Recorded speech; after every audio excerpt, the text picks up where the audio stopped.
The courthouse smelled like old paper and broken promises. I sat on the wooden bench outside courtroom 3B, my fingers trembling as they traced the edges of the divorce papers for the 100th time. The hallway echoed with footsteps. Lawyers in expensive shoes, couples avoiding eye contact, lives unraveling in triplicate. Mine was just another file in the stack. Another marriage dissolved before it ever really began.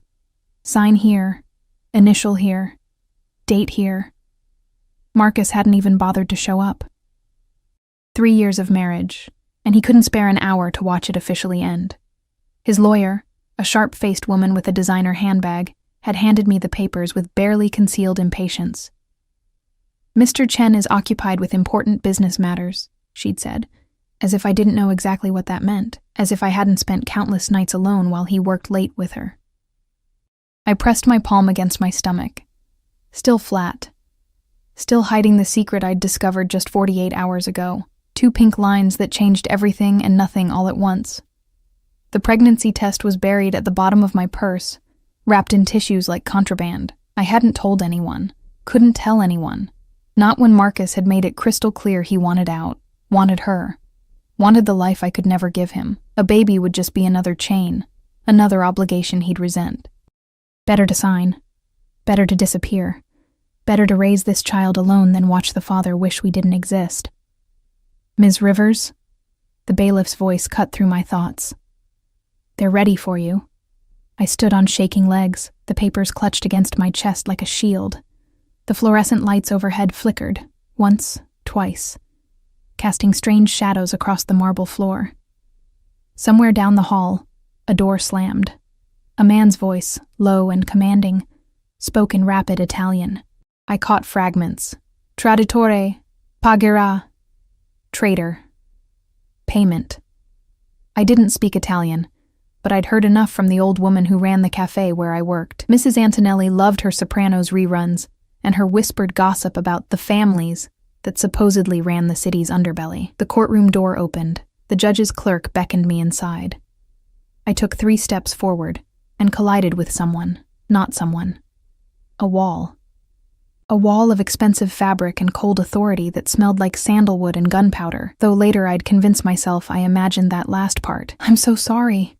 I stumbled backward, the divorce papers scattering across the floor like autumn leaves. "I wasn't looking, Attenta."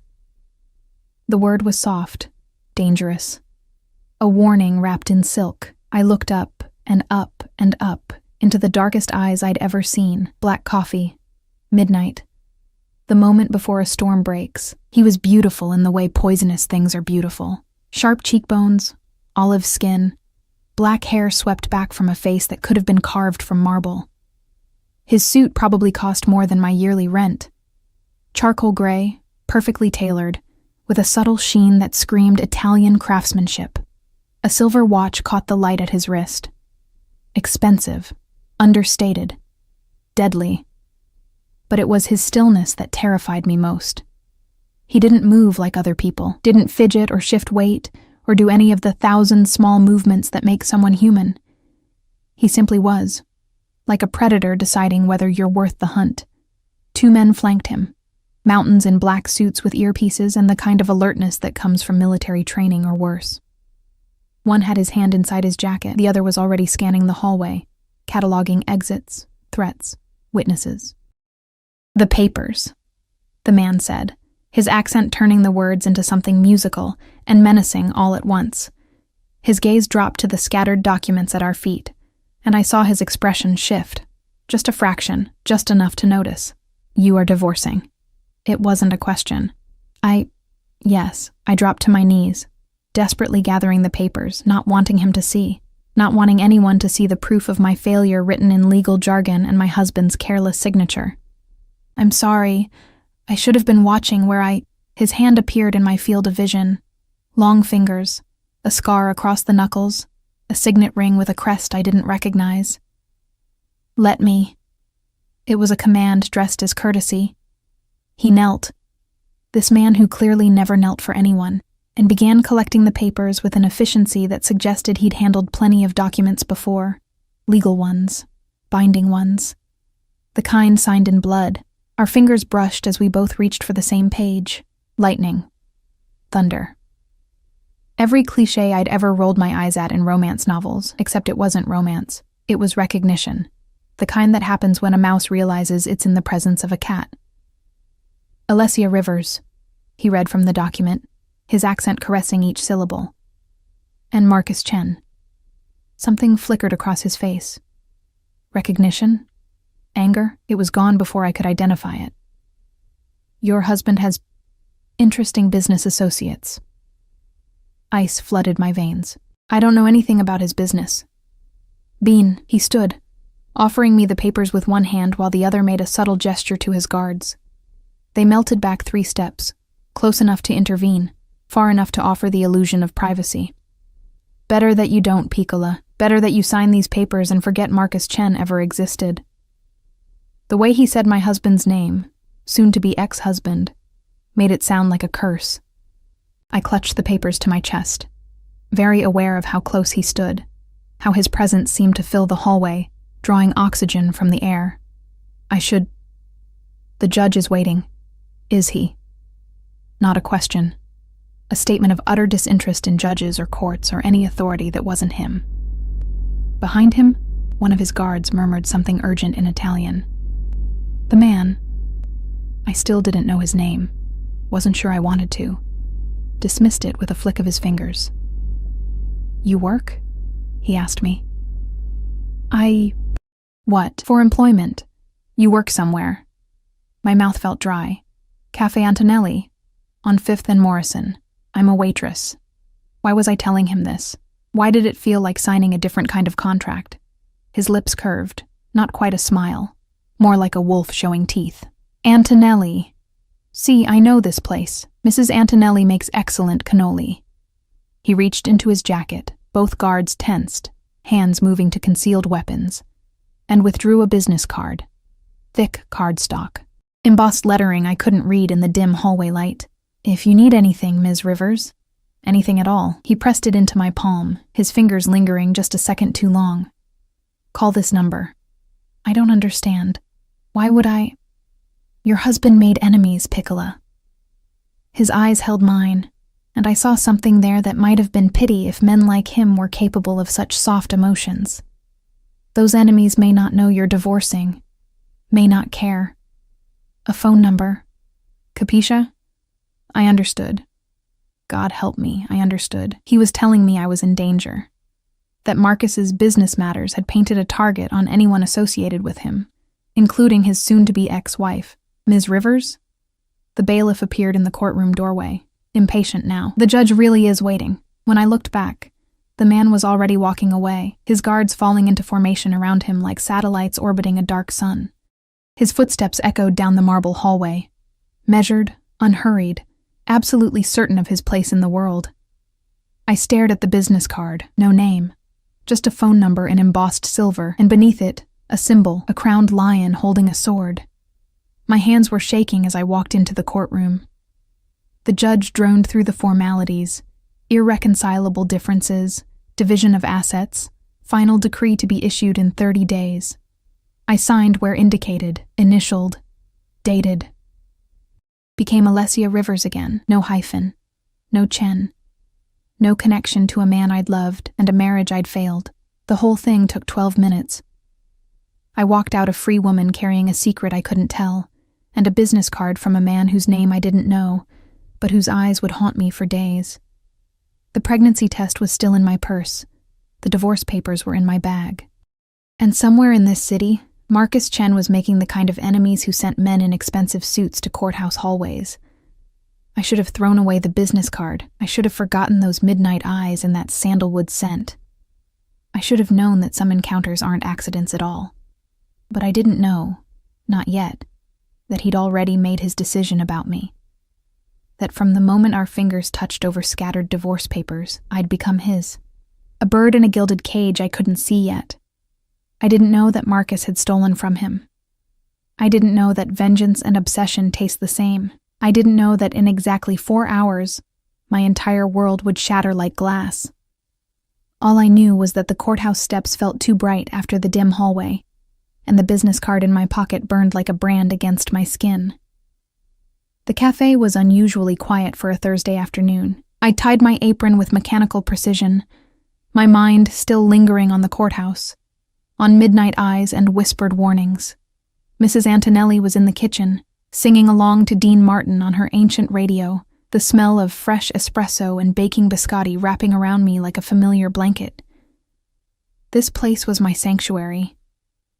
Small, worn at the edges, with mismatched chairs and photographs of Sicily covering every available wall space.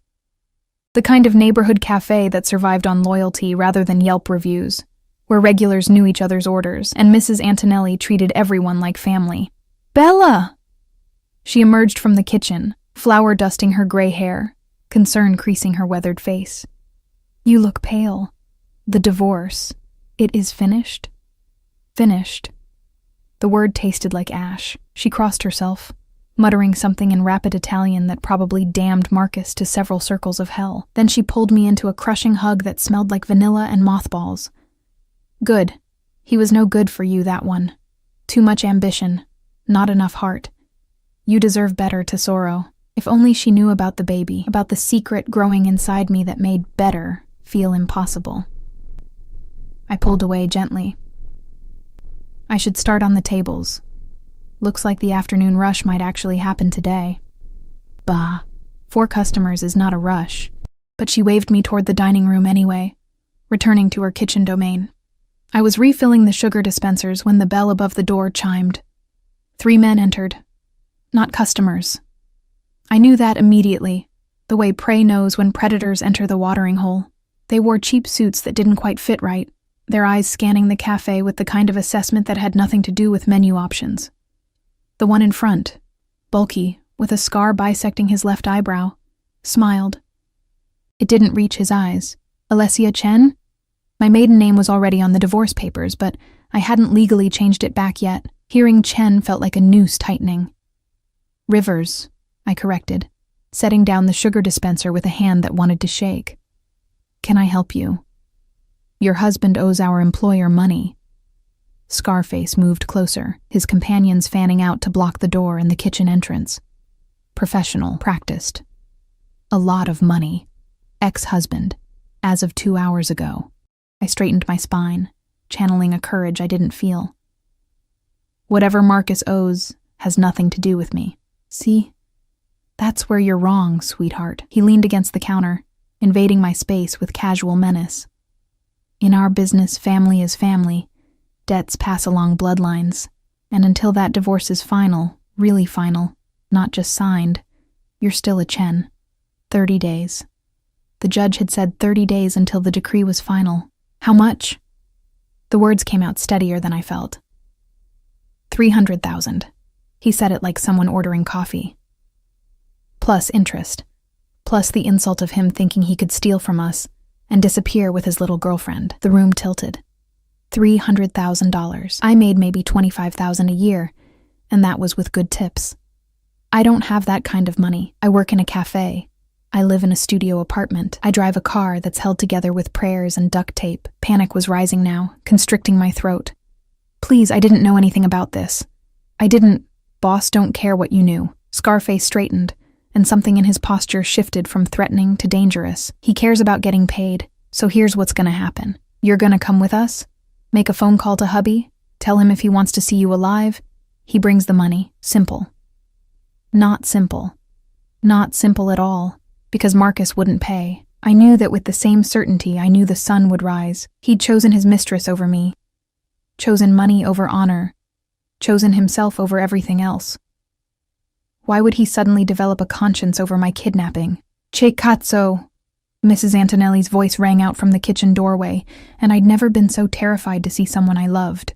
She held a rolling pin like a weapon, her 4'11" frame radiating absolute fury. You get out of my cafe. Out, before I call the police. Mrs. Antonelli, please, I started. Scarface pulled a gun, just like that. Smooth, practiced. The black metal gleaming under the cafe's warm lights. Completely wrong in a place that smelled like cinnamon and coffee. Put down the pin, Nona. We don't want to hurt anyone.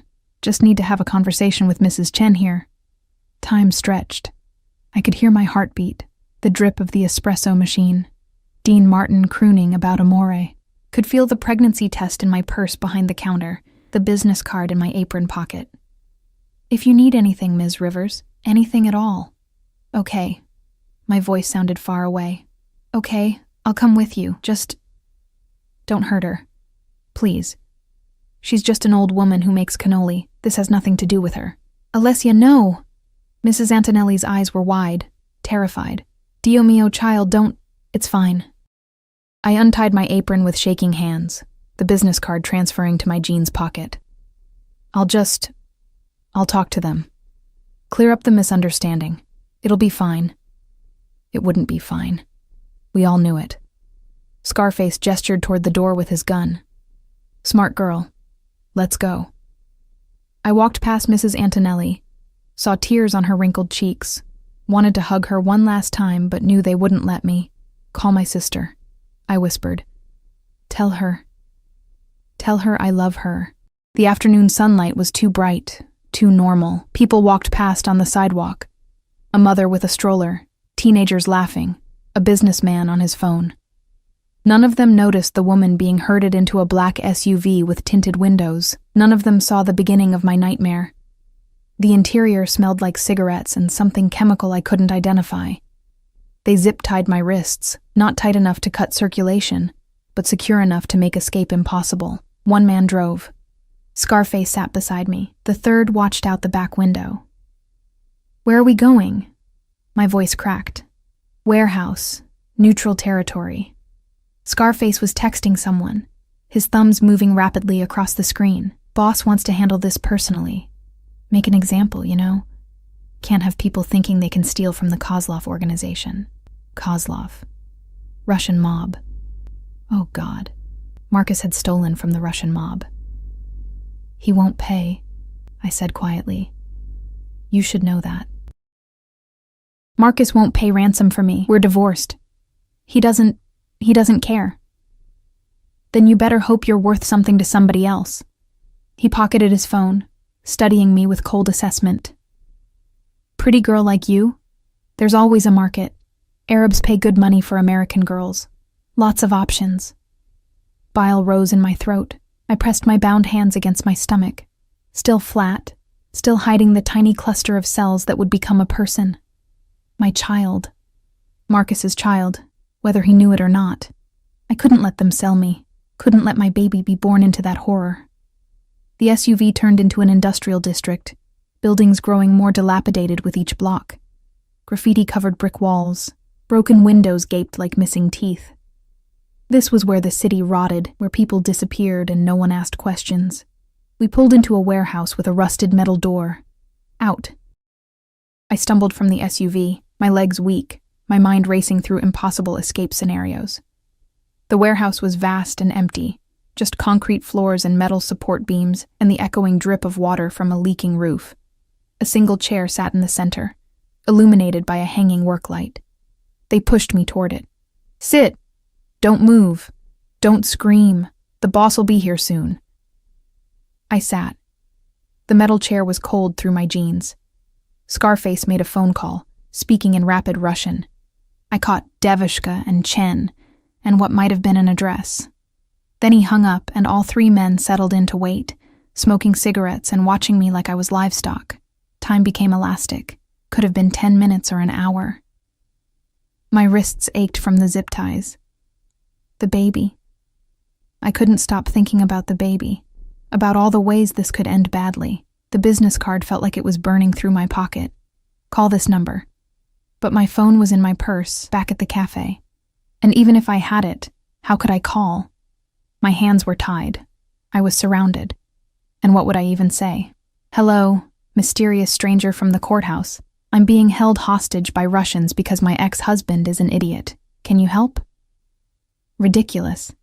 Except the way he'd said Marcus's name, the recognition in his eyes, the warning about enemies. He'd known.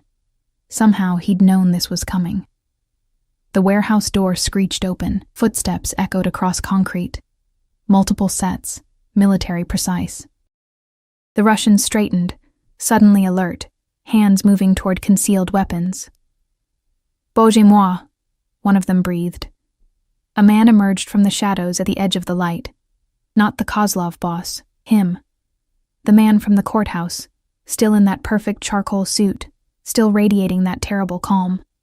His guards flanked him, the same 2 from before, plus 4 others I didn't recognize.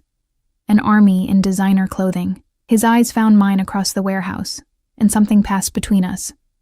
Recognition. Confirmation. Possession. Gentlemen. His voice carried easily in the vast space, that Italian accent turning English into music. You have something that belongs to me. Scarface stepped forward, confused. This is Kozlov business, signore. The girl is Chen's wife. We have claim... No. The word cracked like a whip. The girl is mine, and you made a grave mistake touching what is mine. I couldn't breathe, couldn't process. Mine? I didn't belong to anyone, least of all this dangerous stranger who... With respect, Mr. Russo. Scarface actually sounded nervous now, and that name, Russo, detonated in my mind like a bomb. Everyone in the city knew the Russo family. Everyone feared them. They made the Russians look like amateurs. We didn't know. Chen never mentioned any Russo protection. We thought she was clean. Chen didn't know. Russo. Dante Russo. My mind supplied, because even people who didn't follow mob business knew that name. Moved closer, and his guards moved with him like a synchronized machine. Because I just decided today, this morning, in a courthouse hallway. Capiche? He was lying. Had to be lying. We'd met for 30 seconds, scattered some papers, exchanged maybe 10 sentences, except his eyes said otherwise. His eyes said he'd decided the moment he touched my hand, seen my divorce papers, recognized Marcus's name. His eyes said I'd been his from the beginning, and I just hadn't known it yet. The girl for Chen's debt, one of the other Russians tried. We can negotiate. There is no negotiation. Dante's hand moved, just slightly, just enough, and 8 guns materialized from his guards, all pointed at the 3 Russians. You release her, now. And you tell Kozlov that Marcus Chen is mine to deal with. His debt is paid, by me. Capito? 300,000 will be in Kozlov's account within the hour, plus an additional 200 for the insult of touching my property. He said it so casually, like $500,000 was pocket change. Now, untie her. Scarface looked at his companions, at the guns, at Dante Russo's utterly calm face. Whatever he saw there made the decision. He approached me with a knife. I flinched, couldn't help it, and saw Dante's expression darken to something murderous. Carefully, he said softly. If you harm one hair on her head, I will personally remove every bone in your body. Slowly, the knife sliced through the zip ties. Blood rushed back into my hands, bringing pins and needles and relief. Come here, Piccola. Dante extended his hand, not a request.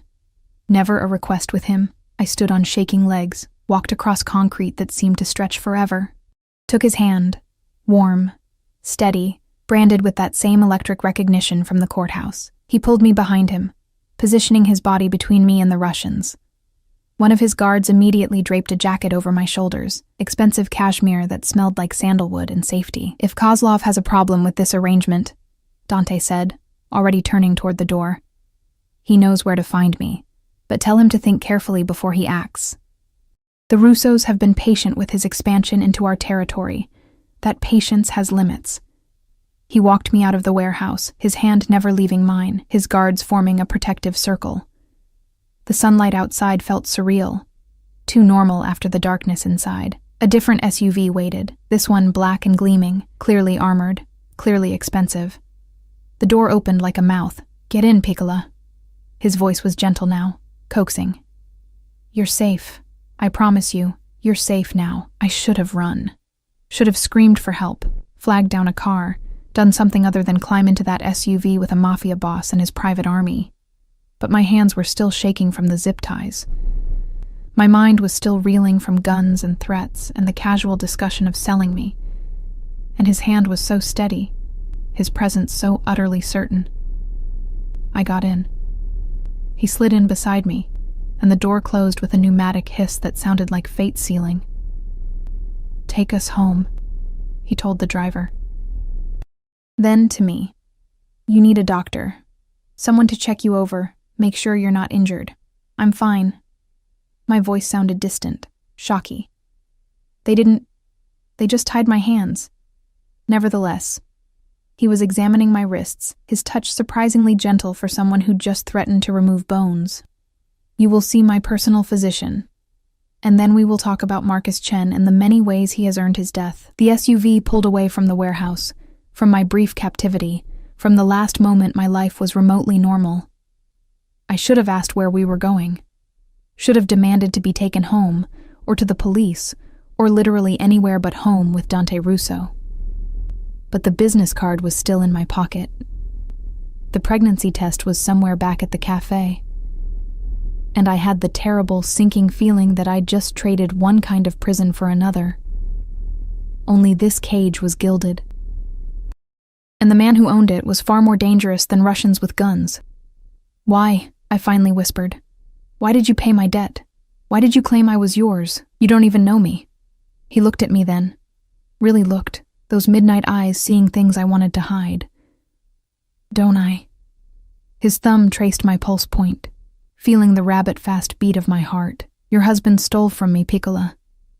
$5 million. And when I find him, and I will find him, I will take everything he values. His money, his life, his freedom." He leaned closer, until I could feel his breath against my cheek. "But you, I'm keeping." Dante Russo's home wasn't a home. It was a fortress disguised as a palazzo. The SUV wound through increasingly exclusive neighborhoods, past mansions with iron gates and security cameras, until we reached an estate that made the others look modest. Stone walls topped with elegant spikes. Guards at the entrance who checked the vehicle's undercarriage with mirrors before waving us through. Manicured gardens that probably required a full-time staff. The house itself was 3 stories of Italian Renaissance architecture, all honey-colored stone and arched windows, with a fountain in the circular driveway depicting some mythological scene I didn't recognize. Wealth whispered from every corner, the kind that spanned generations rather than lottery wins. I pressed my hand against my stomach, a nervous habit I'd developed since seeing those 2 pink lines. This world, this gilded, dangerous world, was so far removed from my studio apartment with its peeling linoleum and temperamental heating. Where are we? Though I already knew, already understood. Home. Dante helped me from the SUV with the same careful courtesy he'd shown since the warehouse, as if I were made of glass. My home, where you will stay until I'm certain you're safe. I can't just stay in a stranger's house. We are not strangers, Piccola. He guided me toward the entrance, his hand on the small of my back, possessive, claiming. We became something more the moment you touched my hand, the moment I decided you were worth keeping. A woman waited at the door, mid-50s, steel-gray hair pulled into a neat bun, wearing a black dress that screamed housekeeper, but with an air of authority that suggested she ran this palace with an iron fist. "Mr. Russo." She nodded crisply, then her gaze moved to me. Something softened in her expression. "And our guest." "Si, Alessia, this is Signora Marta. She manages the household." He switched to rapid Italian and I caught fragments. Camera, medico, protezione. Room, doctor, protection. Marta responded in kind, her eyes never leaving me with what might have been sympathy or pity. Hard to tell which was worse. The interior was somehow more overwhelming than the exterior. Marble floors covered with Persian rugs, a sweeping staircase with wrought iron railings, oil paintings in gilded frames, actual art, not prints, fresh flowers on tables that probably cost more than my monthly rent. This was power made tangible, legacy written in architecture and heirlooms. The East Wing, I think, Dante was saying. Away from business areas and post guards. No one enters without my permission. Of course, signore. Marta gestured toward the staircase. If you'll follow me, signorina, I'll show you to your rooms. Rooms, plural. I looked at Dante, suddenly desperate for some anchor in this surreal situation. What about Marcus? If he finds out I'm here, he won't. Dante's voice carried absolute certainty. And if he did, he would have to go through me. Through my men. Through walls that have stood for 150 years and survived 2 world wars. He touched my cheek. Just briefly. The gesture somehow more intimate than a kiss. You are under my protection now, Piccola. Nothing and no one will harm you. This I swear on my family's name. The Russo name, which apparently meant something, even to Russian mobsters with guns. I followed Marta up the staircase, my legs weak, my mind struggling to process everything that had happened in the past 6 hours. Divorce, courthouse encounter, kidnapping, rescue, and now this. Sanctuary or prison, I couldn't tell which. The east wing was quieter, removed from whatever business Dante conducted in other parts of the house. Marta opened double doors to reveal a suite that belonged in a magazine spread, 4-poster bed with silk sheets, sitting area with a fireplace, French doors opening to a balcony overlooking gardens that stretched toward a distant tree line, an ensuite bathroom with a clawfoot tub and shower that could fit 4 people. Mr. Russo asked that you make yourself comfortable, Marta said, her English accented but clear. There are clothes in the wardrobe, various sizes. We keep them for guests. Toiletries in the bathroom. If you need anything at all, use the phone. She pointed to an antique-looking device on the bedside table. Press 1 for me, 2 for kitchen, 3 for Mr. Russo. Thank you. My voice came out small, lost. She paused in the doorway, studying me with those sharp eyes. He is not a gentleman, our Mr. Russo, but he is honorable in his way. If he says you are protected, you are protected. Capisce? I nodded, not trusting my voice. When she left, I sank onto the bed, so soft I nearly disappeared, and finally let myself shake, really shake. The kind of full-body tremors that come after adrenaline fades and reality sets in. I'd been kidnapped by Russian mobsters because Marcus had stolen money, not just from anyone, but from Dante Russo, $5 million. The number was so absurd it felt fictional. And Dante had paid my ransom, $500,000, just like that. Plus whatever he'd owed the Russians. For me, a waitress he'd met once in a courthouse hallway. You are mine. The words echoed in my head, terrifying and thrilling in equal measure. I pulled out my phone. They'd given me my purse back at some point, though I barely remembered, and saw 17 missed calls, Mrs. Antonelli, my sister Emma, 2 unknown numbers that might have been Marcus, or might have been more threats. I called Emma first. Alessia. She nearly screamed it. Oh my God, where are you? Mrs. Antonelli called hysterical, said men took you, said she tried to stop them, but they had guns. Are you okay? Are you hurt? I'm calling the police right now. Em, slow down. I pressed my fingers to my temple, fighting back tears. I'm okay. I'm safe. I'm somewhere safe. Where? I'm coming to get you. No, too sharp. I softened my tone. No, you can't. It's complicated. Marcus, he got involved with dangerous people, owed them money. They thought I could help them get it, that bastard. Emma's voice turned vicious. I never liked him. Never. And now he's putting you in danger? I'm going to kill him myself. The debt's been paid. Someone paid it for me. I'm staying with him until everything calms down. Not quite a lie. Not quite the truth. Him who? Alessia, you're not making sense. How could I explain Dante Russo to my sister, the kindergarten teacher who thought jaywalking was edgy, who'd never even gotten a speeding ticket? A family friend, the lie tasted wrong, of the Antonellis. He has connections.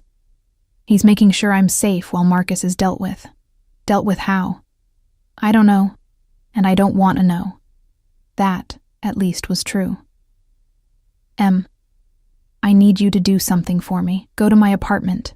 In the bathroom, under the sink, there's something I need you to get. The pregnancy test. I couldn't leave it there for landlords or police or whoever might search my place. What is it? Just a personal item. Please. And don't look at it. Just bring it to me. I'll text you an address where we can meet. A lie. I had no idea if Dante would let me leave, even to meet my sister. Alessia, you're scaring me. I'm scared too, I whispered. But I'm safe. That's what matters. Just give me a few days to figure this out, okay?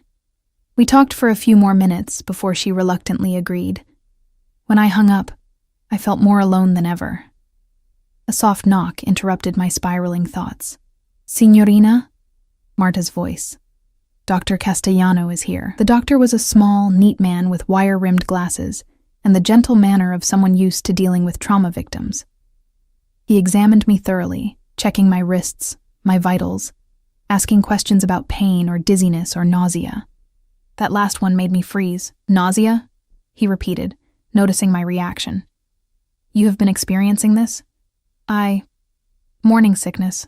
Probably just stress. I see. His expression remained professionally neutral. And when was your last menstrual period? My throat closed. 6 weeks ago, maybe 7. Would you like me to confirm pregnancy? With your permission, of course. I wanted to say no. Wanted to keep the secret a little longer, in this strange liminal space where only I knew. But the doctor was already here, already trusted by Dante.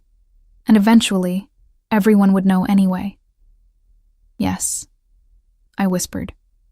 Please. The test was quick, clinical.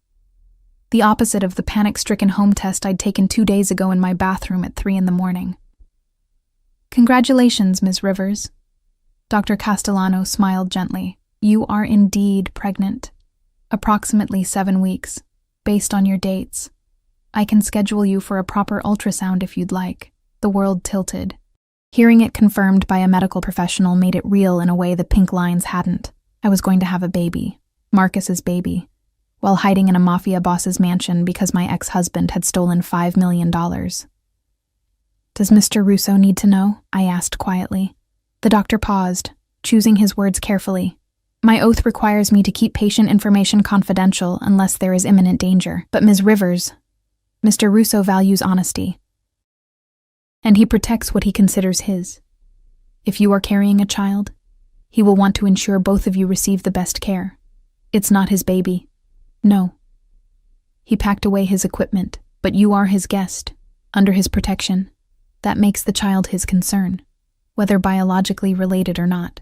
I strongly suggest you tell him yourself, before he discovers it another way. After he left, I stood on the balcony, breathing in air that smelled like jasmine and money. The gardens stretched endlessly, beautiful and imprisoning all at once. My hand found my stomach again. I don't know what I'm doing, I told the tiny cluster of cells. I don't know how to keep us safe, or what comes next, or if your father even deserves to know about you. The French doors opened behind me. I didn't have to turn to know it was him, could feel his presence like a change in air pressure. The doctor says you are healthy. Dante joined me at the railing, maintaining a careful distance, but that you should rest. You have experienced significant trauma today. Every day with Marcus was trauma, I said without thinking. Today was just more obvious. He was quiet for a moment, and I felt his gaze on my profile. Studying, calculating. Why did you marry him? The question surprised me. Love. Or what I thought was love. He was charming, ambitious. Said he wanted to build a life together. I laughed bitterly. Turns out he just wanted someone to come home to while he built a life with someone else. Stupido. The word was soft, but vicious. To have you and choose another. To have loyalty and choose betrayal. His hand covered mine on the railing. I do not make such mistakes, Piccola. When I choose something, I keep it.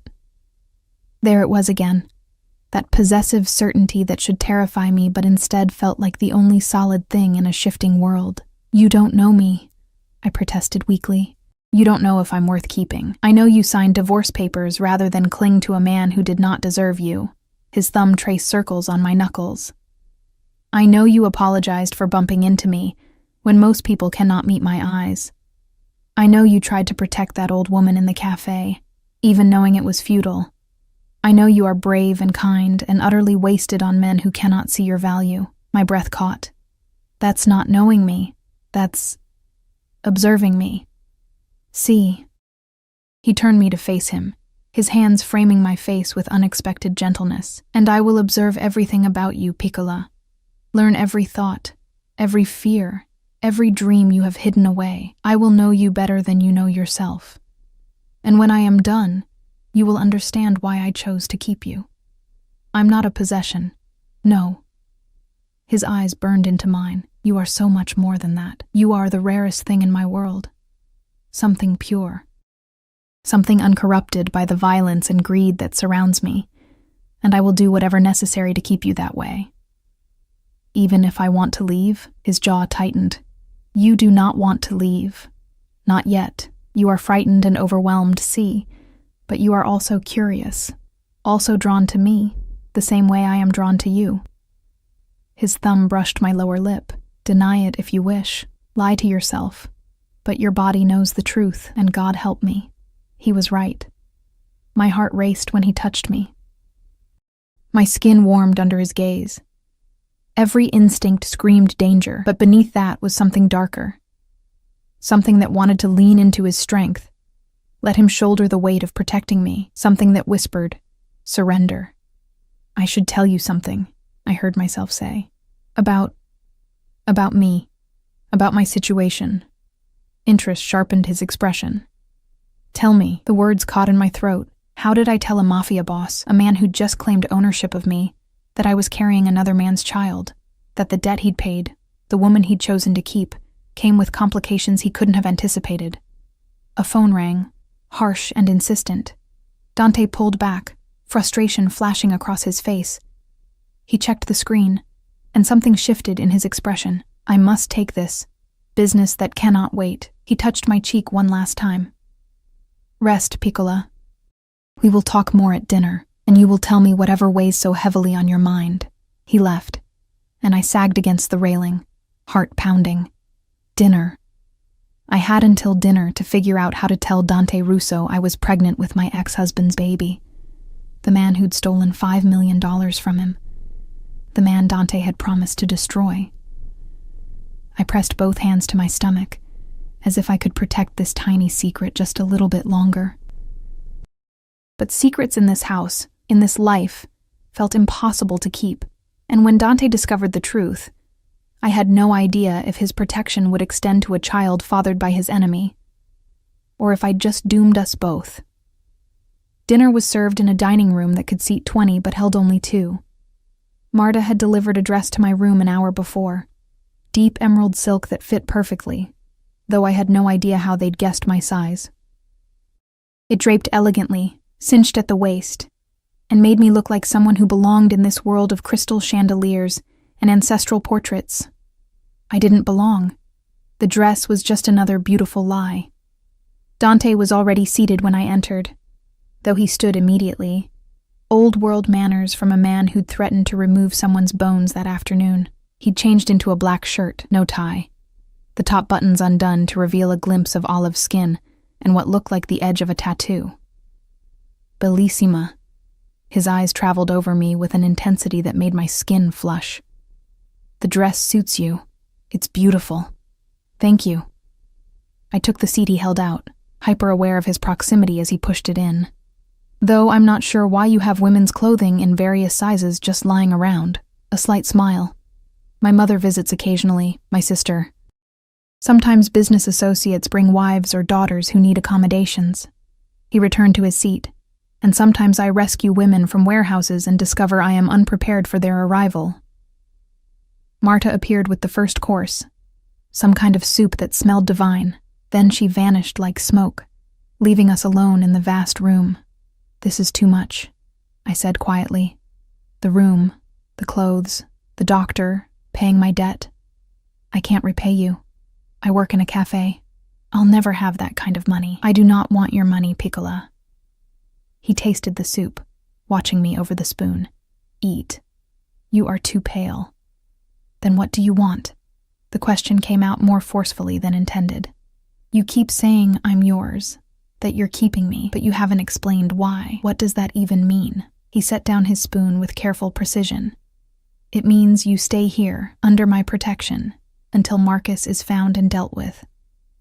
It means you do not work at that cafe, where any enemy could find you. It means you accept my guards, my security, my attention, and in return, I ensure your safety. That sounds like a very one-sided arrangement. See, no apology in his voice. It is. Because I am a selfish man who takes what he wants and justifies it however necessary. I wanted you from the moment you touched my hand, Piccola. Everything after that was merely logistics. The honesty was startling. Most men dressed up their possessiveness in pretty words: love, protection, concern. Dante simply stated it as fact. And what I want doesn't matter? What you want matters very much. He leaned forward, intense. Which is why I have not locked you in that beautiful room, though the thought crossed my mind. Why I ask rather than command. Why I let you keep your phone, your contact with the outside world, when every instinct tells me to cut those ties. How generous. The sarcasm tasted bitter. It is, actually. For a man like me. No humor in his expression now. I have taken countries' worth of territory with less negotiation, ended lives with less hesitation. But you? You, I am trying to keep intact. Whole. Because breaking you would defeat the purpose. And what is the purpose? His eyes burned. To keep something good in a world of rot. To possess something pure before it becomes corrupted. To have one thing, just one, that is mine not through violence or fear, but through— He paused, searching for words. Through choice. Eventually. You think I'll choose this? Choose you? I know you will. Absolute certainty. Because I am patient. Because I will show you that safety with me is better than freedom in a world where men like Marcus exist. Where Russian mobsters tie your wrists and discuss selling you like livestock. His voice dropped to something dangerous. Tell me, Piccola, did you feel safe in your studio apartment? In that cafe? Walking alone at night, knowing your ex-husband made enemies who might come for you? I wanted to lie. Wanted to say yes. I'd felt perfectly safe, needed no one. But my hand had already moved to my stomach. That unconscious protective gesture I couldn't seem to stop. His gaze followed the movement, sharpened. You are hurt? The doctor said. I'm fine. I pulled my hand away too quickly. Just nervous habit. You do it often. Touch your stomach. He was studying me now with that predator's focus. When you are stressed or frightened, I noticed in the warehouse, in the car. Just now, when I asked if you felt safe. My heart hammered. I told you it's just a habit. Piccola. He set down his wine glass. I have built an empire on reading people, on seeing what they do not say, and you are hiding something, not a question. A statement. This was it. The moment I'd been dreading since Dr. Castellano confirmed what I already knew. I could lie. Could deflect. Could keep this secret buried a little longer. But Dante was right. He would find out eventually, and finding out I'd lied would be so much worse than hearing the truth now. I'm pregnant. The words fell between us like stones. 7 weeks. It's Marcus's. And before you ask, no, he doesn't know. No one knows except the doctor and now you. Silence stretched. The kind of terrible, heavy silence that precedes storms. Dante's expression had gone completely blank. Not angry, not disgusted, just empty. The mask he probably wore when ordering executions or conducting business that required emotional distance. Pregnant. He repeated the word like he was testing its weight. With Chen's child. Yes. My hands clenched in my lap. I found out 2 days ago. Took the test the night before I signed the divorce papers. I was going to tell him, but then I realized— My voice cracked.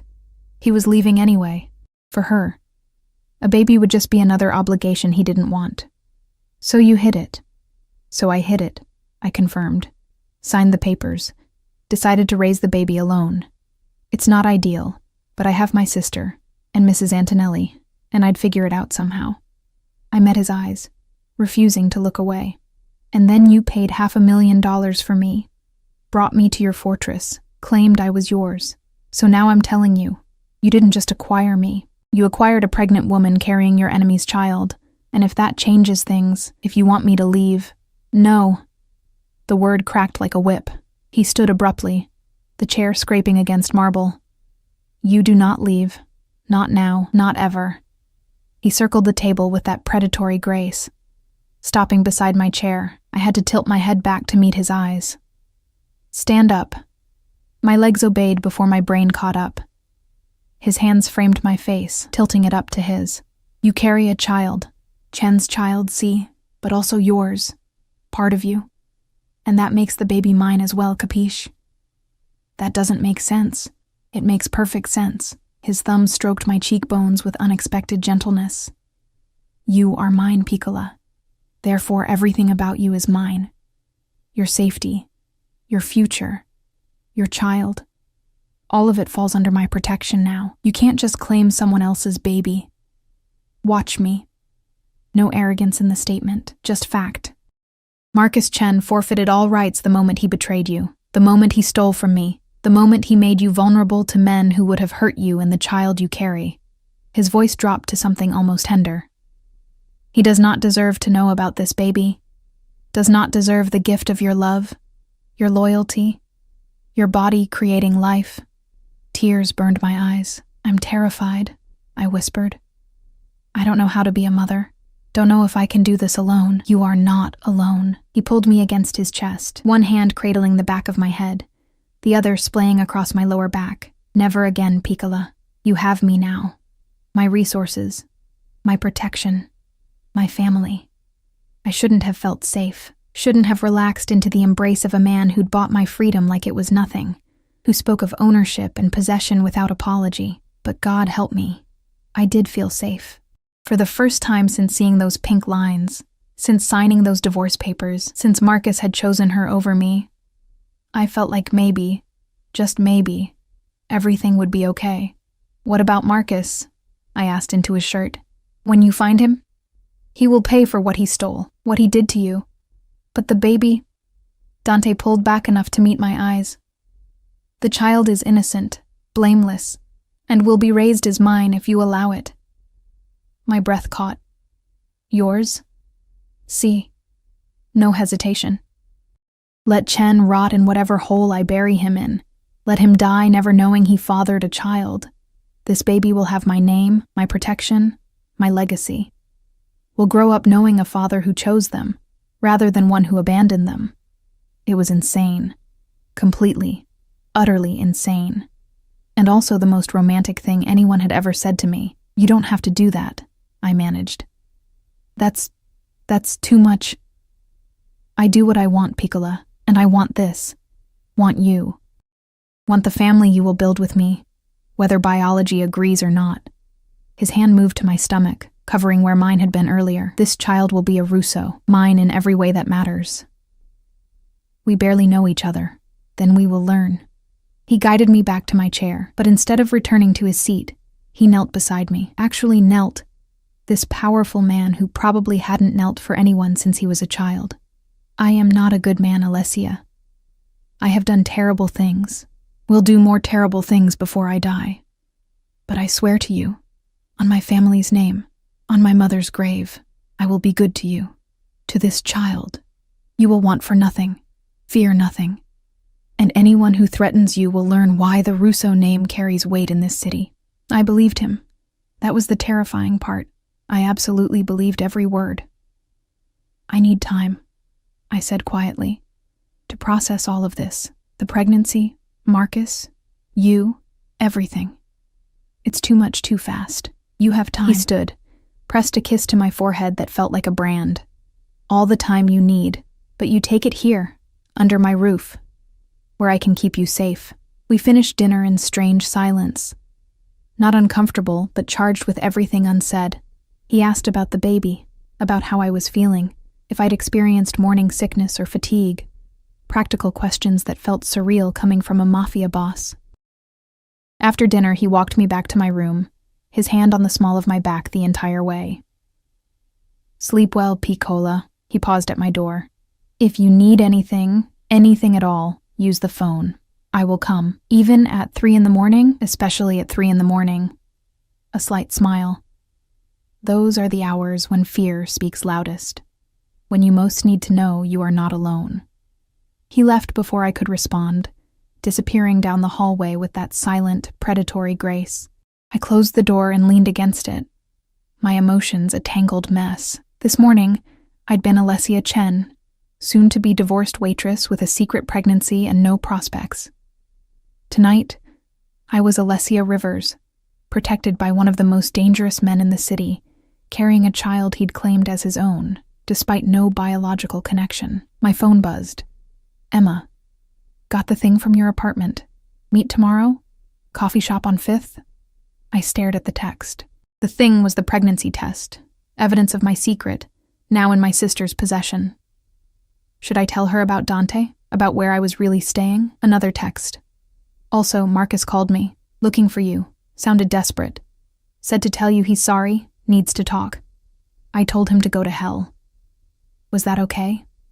Marcus was looking for me, probably because Dante's people were looking for him, and he'd figured out I was somehow involved. Too late. Whatever he wanted to say, whatever apologies he'd crafted, they meant nothing now. I texted back, can't do coffee tomorrow, still lying low. Can you mail the thing to me? I'll send an address.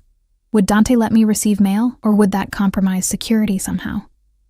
I called the number for him, 3 on the bedside phone. He answered on the first ring. What is wrong? Nothing's wrong. My sister has something I need, a personal item. Can she mail it here? Or would that be a security risk? A pause. What item? The pregnancy test, the one I took before the courthouse. I asked her to get it from my apartment. I could hear him moving, a door closing. Yes, she can mail it. But Piccola, why do you need the test? The doctor confirmed. I know. I want to keep it. First evidence of the baby, you know, something to show them someday. The silence on the other end felt warm somehow. You will be a good mother. I hope so. I know so.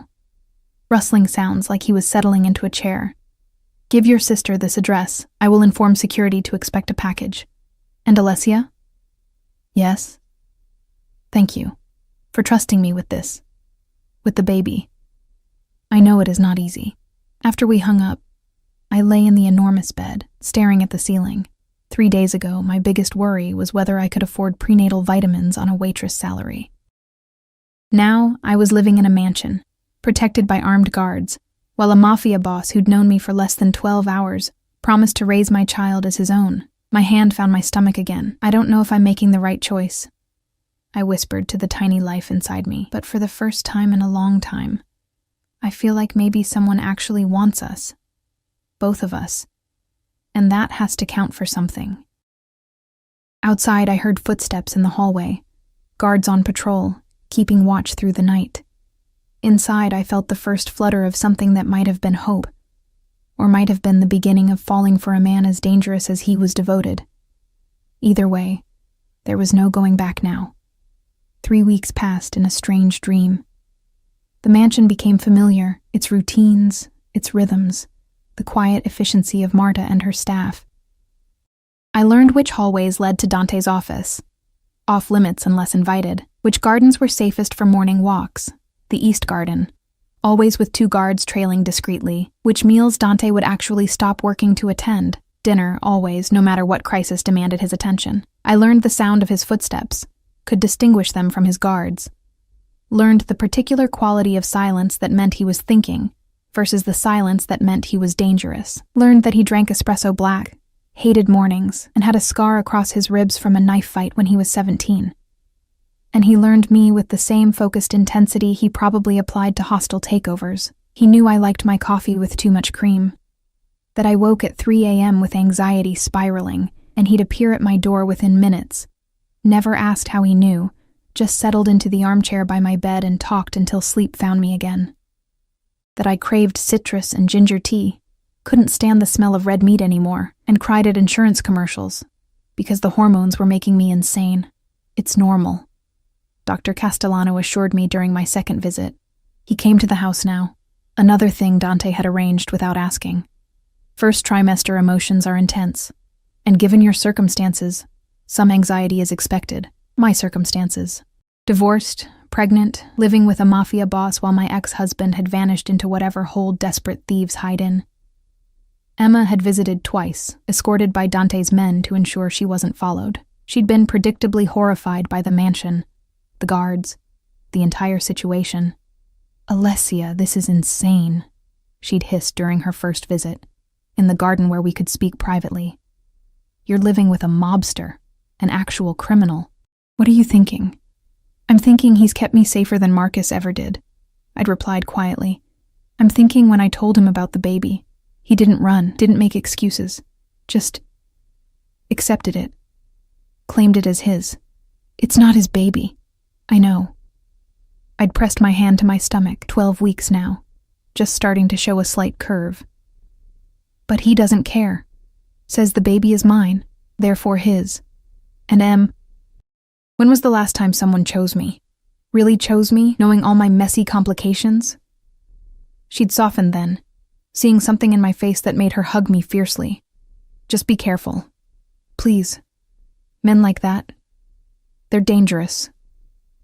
"I know," I'd whispered into her shoulder, but so is being alone. Now, 3 weeks in, I was getting ready for something Dante called family dinner. His mother and sister were visiting from New York, wanted to meet me. The woman he'd claimed so publicly that apparently the entire East Coast underworld knew about it. "You do not have to do this," Dante said, watching me pace his office in the black dress Marta had selected. Simple, elegant, appropriate for meeting the family of a man I wasn't actually dating. "I can make excuses. No." I stopped pacing. "If I'm staying here, if we're doing this, whatever this is, I should meet your family. This," he said carefully, "is you under my protection. You do not owe my mother dinner conversation." But we both knew it was more than that now. The casual touches, his hand on my back, my shoulder, once brushing hair from my face. The way he sought me out between meetings, as if checking I was still real. The night I'd had cramps. Normal, the doctor said, but terrifying. And he'd stayed with me until dawn. His hand on my stomach like he could will the baby to be okay through sheer force of presence. We hadn't kissed. Hadn't crossed that line. But the line was getting thinner every day. "Your mother knows about the baby?" I asked. "See." He stood from his desk, crossing to where I'd stopped by the window. "I do not keep secrets from my family. She knows you are pregnant with another man's child. Knows I have claimed you both anyway. And she's okay with that?" A slight smile. "She thinks I am insane, but she also thinks any woman who can make me this unsettled deserves a chance. I make you unsettled, terribilmente." He touched my face, that gesture becoming familiar now. "You undo me, Piccola. Make me want things I thought I had no use for. Family, permanence, a child's laughter in halls that have only known business and blood." My breath caught. "Dante, I know you are not ready to hear this. Not ready to accept what is happening between us." His thumb traced my lower lip, "But I am a patient man when it matters. And you, Alessia, you matter more than anything." The dinner bell rang. Marta's way of announcing guests had arrived. Dante offered his arm. "Ready to meet the infamous Isabella Russo?" "No," I admitted, "but let's do it anyway." Isabella Russo was 70, silver-haired, and absolutely terrifying. She swept into the dining room like a queen inspecting her domain, sharp eyes taking in everything. The table settings, the flowers, me standing beside her son with his hand possessively on my lower back. "Mama." Dante kissed both her cheeks, genuine warmth in his voice. "You look well." "I look old." She swatted him affectionately, then turned those dark eyes, so like her son's, on me. "And you are the girl who has my son acting like a lovesick fool." I'm Alessia." I extended my hand, which she ignored in favor of pulling me into a hug that smelled like lavender and power. "You are too skinny," she declared, stepping back to examine me. "And too pale." "Dante, is she eating? She should be eating more. Especially now." "She eats, Mama. The pregnancy makes her nauseous. Bah. Ginger tea, crackers. Small meals throughout the day." Isabella took my arm, steering me toward the table. When I carried Dante, I could not stand the smell of garlic for months. Months. His father thought I had lost my mind. Dante's sister, Gianna, was younger. mid-30s, with her brother's sharp intelligence but a warmer demeanor. She hugged me carefully, like I might break. "Don't let Mama intimidate you," she whispered. "She acts tough, but she's already planning the nursery." Dinner was surreal. Isabella asked pointed questions about my family, my education, my plans for the baby. Not cruel questions, but the kind a mother asks when vetting a potential daughter-in-law, which I wasn't. Couldn't be. "Could I? Your ex-husband," Isabella said over the third course. "He has not been found?" Dante's expression darkened. "Not yet. But he will be. And when he is, he pays for what he stole, what he did." Dante's hand found mine under the table, squeezed. "But Alessia and the baby remain protected. That does not change." Isabella studied us both with those shrewd eyes. "You care for my son?" The question caught me off guard. We barely know each other. That is not what I asked. I looked at Dante, at the man who'd paid my ransom, claimed my child, made me feel safer than I'd ever felt, who checked on me at 3 a.m. and brought me ginger tea without being asked, and looked at me like I was something precious. "Yes," I admitted quietly. "I care for him. More than is probably smart." "Ben," Isabella nodded, satisfied. "Smart is overrated. Love is what matters. And whether you know it yet or not, Cara, you are falling in love with my son." "Mama," Dante started. "Zito." She waved him silent. "I did not raise a fool, and she is not a fool either. You think I cannot see the way you look at her? The way she softens when you touch her? I may be old, but I am not blind." Gianna was trying not to laugh. "Mama, maybe let them figure it out themselves." "Figure it out? They are already figured out. They just have not admitted it yet." Isabella turned back to me. "He will be a good father. Overprotective, see. Probably insufferable, but good. And any child raised with Russo love will want for nothing." Tears burned my eyes. Hormones again, or maybe just the overwhelming relief of being accepted, of someone looking at my complicated situation and not seeing a problem, but a family. After dinner, we moved to a sitting room where Gianna showed me photos of Dante as a child, gap-toothed and serious even then, always standing protectively in front of his younger sister. "He has always been this way," Gianna said softly, protective to the point of obsession.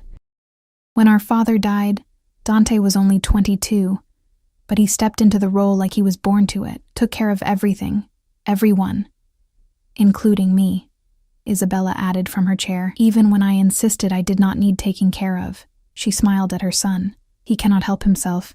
It is in his blood to protect what is his." "I am not a thing to be owned," I said, but without heat.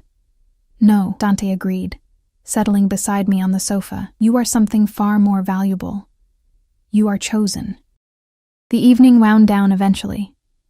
Isabella hugged me goodbye with promises to visit again soon, to help with the baby when it came. Gianna pressed her phone number into my hand. "Call me any time," she said, "even just to talk. Being alone in this world." She gestured to the mansion, the guards, the beautiful prison. "Can be isolating. You need friends who understand." When they left, the house felt too quiet. Dante walked me to my room, as had become his habit. But tonight I didn't want to be alone. Didn't want to lie in that enormous bed thinking about everything that had changed. "Stay," I said at my door. "Just for a while. Please." Something shifted in his expression. "Alessia, I'm not asking for anything except company. I just don't want to be alone tonight." He followed me inside, settling into the armchair while I curled up on the bed. We talked about nothing and everything. His childhood, my sister, the baby's future. He told me about his father, who'd built the Russo empire from nothing. I told him about my mother, who died when I was young, leaving Emma and me to raise each other. "You are stronger than you think," he said quietly. "Losing your mother, surviving Marcus, facing motherhood alone, that takes courage. I'm not alone anymore. No." He moved to the bed, sitting on the edge. "You are not. You will never be alone again, Piccola. I swear it." The words hung between us, heavy with promise. I reached for his hand, threading our fingers together. "Your mother thinks I'm falling in love with you. My mother is very wise and presumptuous. But I couldn't deny it. Couldn't pretend I hadn't been falling for weeks now. Slowly, inevitably, like water finding its level. This is crazy. We've known each other less than a month. Time is irrelevant. His free hand cupped my face. I knew the moment I saw you in that courthouse. Knew you were meant to be mine. That's not how the world works. It is how my world works. He leaned closer, until I could see flecks of gold in those dark eyes. I take what I want, Alicia, and I have wanted you from the beginning.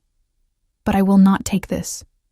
His thumb brushed my lips, until you give it freely, until you admit what we both know is true. My heart hammered. And what is that? That you are mine. That this baby is mine. That you do not want to leave this cage I have built for you, because you have realized something important. What? That some cages are not prisons. His forehead touched mine. Some are sanctuaries, and you, Piccola, are finally safe enough to stop running. He was right. God help me, he was right. I'd spent 3 years running, from Marcus's indifference, from my own inadequacy, from the fear that I'd never be enough. And then I'd planned to run further, to raise a baby alone, to pretend I didn't need anyone, to be strong through sheer stubbornness. But here, in this beautiful cage with this dangerous man, I could finally stop, could finally admit I needed someone, that I wanted to be chosen, protected, loved. Kiss me, I whispered. His eyes darkened. Are you certain? I'm terrified, but yes, I'm certain the kiss was nothing like I expected. Gentle at first, reverent almost, like I was something holy. His lips moved against mine with practiced skill, coaxing rather than demanding, giving me every opportunity to pull away. I didn't pull away. I leaned in, my hands fisting in his shirt, and kissed him back with all the fear and hope and desperate longing I'd been holding inside. He groaned, deepening the kiss, one hand cradling my head while the other splayed across my lower back, drawing me closer, careful of the baby, always so careful. When we finally broke apart, both breathing hard, his eyes burned with possession and something softer. Ti amo, he whispered against my lips. From the moment I saw you, Piccola, I love you. That's impossible. Nothing is impossible when you want it badly enough. He kissed my forehead, my cheeks, my nose, and I want you. This child. The family we will build. Everything. I'm still scared, I admitted. Ben, fear keeps you smart. He pulled me against his chest, and I could hear his heartbeat, steady, strong, alive. But fear with me is different than fear alone. Here, you can be afraid and still be safe, can be vulnerable and still be protected. Capiche? I understood. Finally, I understood. This wasn't about possession or control or the darker things people whispered about men like Dante Russo.